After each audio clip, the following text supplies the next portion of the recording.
So cancer-causing forever chemicals are found in most of Australia's catchments. That's drinking water catchments. Forever chemicals, they kind of group them into a bunch of things called PFAS. There's a map here. You can see the map behind me. It'll basically show you how contaminated your drinking water is and where contamination is. So I'm in Victoria, so we'll just come in a little bit. Now you can see here we've got a RAF base, and you can see some skull and crossbone kind of icons. That's a little bit disturbing. And you see if you pull that up, it'll give you lots of information about how they contaminated the water.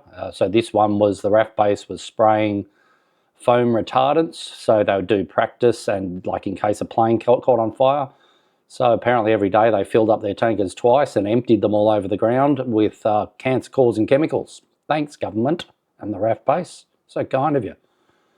These chemicals are not just found in like the foam from firefighters. It's all the non-stick, Teflon, all that kind of stuff, Scotchgard, 3M products. They're laced with it. They've been pumping this crap into the ground knowingly since about 1950. So this map is interesting. The Australian PFAS chemicals map, which is pfas.australiamap.net. So have a look, go to your location and see how contaminated your water is. So as you can see on my map, I've got a fair few contaminations going on. So these are ones where everyone goes fishing down here. So in the fishing areas, they're advised not to eat anything out of there. So that's not very good. There's different classes of these chemicals, but at the end of the day, they're known to cause major problems. And as you can see, this one, skull and crossbones, was one of the local farmers got testy cancer, so did his brother. And as you can see here, the government claims there's no evidence. No evidence. No, of course there's not.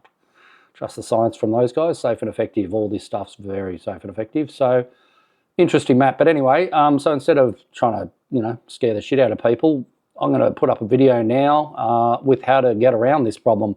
Get yourself some really good quality water filters. They're a must for every house, and these ones are pretty cheap and, as you'll see, very easy to install. So I would advise you do this for your own health and your families. So today we're doing an under-sink filter system. Got the instructions here, rip them up. Don't want to read that, not really that interested. Got some white cord, got some of the filters. That's the fluoride remover. We got the antibacteria silver one, and we got the main one which removes big sediments. So this is a pretty simple kit. This is not sponsored. This is just something I brought off eBay, so I'm not paid to do this. So the filter system is a 3-filter system. It works really well. It's about $128 to $150 depending on the kit. This is the head unit, pretty simple to install. You just got 2 screws on the top, and in the bottom you basically just lock in the cartridges like a light globe. So stick the cartridge in, twist, turn and push up. Pretty simple stuff. Nothing complex here. This is a 15-minute job, roughly, maybe 20. Got a stopcock that came with it, always plastic, Chinese junk. On the top, they got these good little system where you just ram the cord in that thing and it locks in, no tools required. And if you have to undo the cord, you just lift that little collar and Bob's your uncle, you can pull the cord out. Got a regulator, plastic junk, of course. It'll allow you to regulate the water flow into the filters. Got the top of the tap head here, a couple of O-rings at the bottom. Very handy because you can rip that tap head out and clean tiles on your bench around it. And we got a regulator, water regulator or something or other that I'm not going to use because our pressure's not too bad in our house. And that's the bottom of the tap. We got the thread there. It's pretty simple. Drill a hole in the sink and whack it in. This is the attachment that goes on your sink and the thread. So what you need to do is have a drill bit just oversized from this thread. So if I'm looking at my step down one, I can actually stick it in there. It's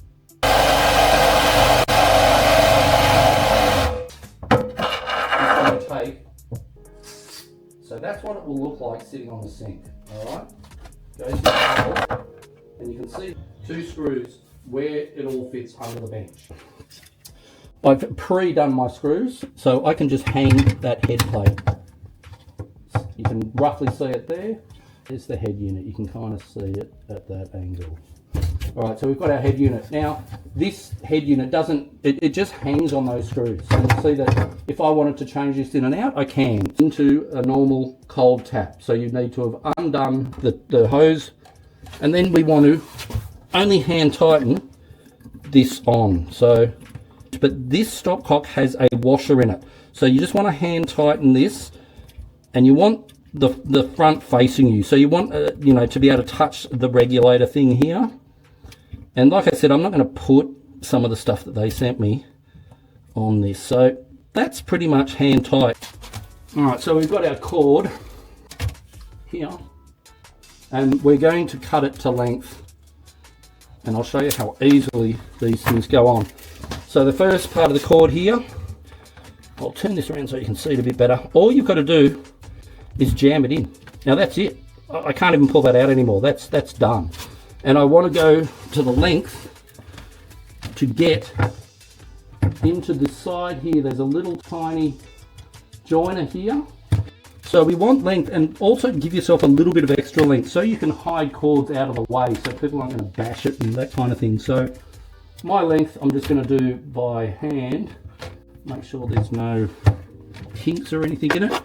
That length is looking good to me. So I'm going to put a cut there.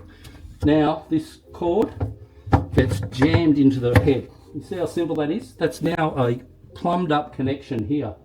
I'm at the other end of the head here, so we've got the same valve. So all I've got to do is make a clean cut, make sure it's nice and clean. I'm sticking that cord in, and now that's connected as well. So this is like a minute job to do the plumbing, and these things will not pull out. This is really, really strong. Now we've got to send this to the tap on the sink. So I'm going to put the tap in the sink now, and then after that I'll connect this, and we're pretty much nearly done. That's how simple this job is. Anything? Right, now I'm guessing where everything is.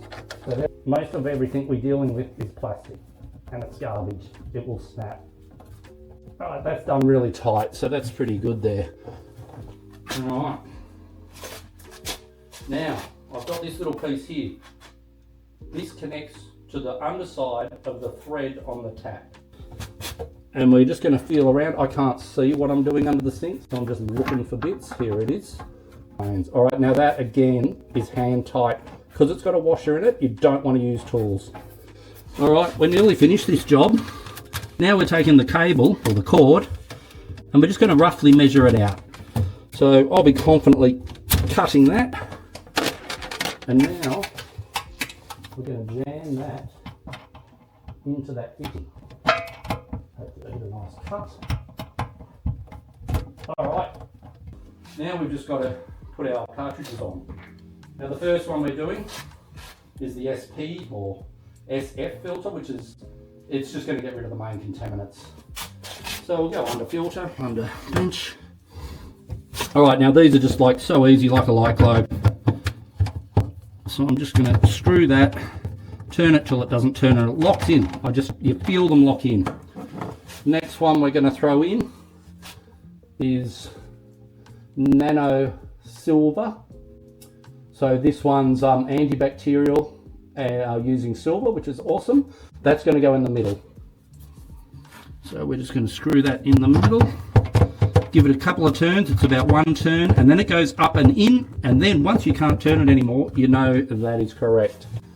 And we'll get our last one, which is the most important one. We've got our fluoride lead remover. That's the last one. So these are now in a line from heavy particles to medium particles to the finest particles, and we're just going to put this one in. I don't know if our camera's really getting that. So that's it. These don't screw on. So this is just going to plop in. So it literally goes in. There's 3 washers down here. Just give it a good jam down. Jam it till you can't see any washers. Now I'm going to boot it up.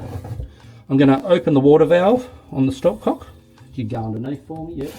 So you'll hear that water starting to rush through the pipes. Now what we're doing is looking for leaks. It's not going to leak because I'm a champion, but there's a lot of air hissing going on. Well, there we go. See the black? That's normal. That's carbon coming out of the filters.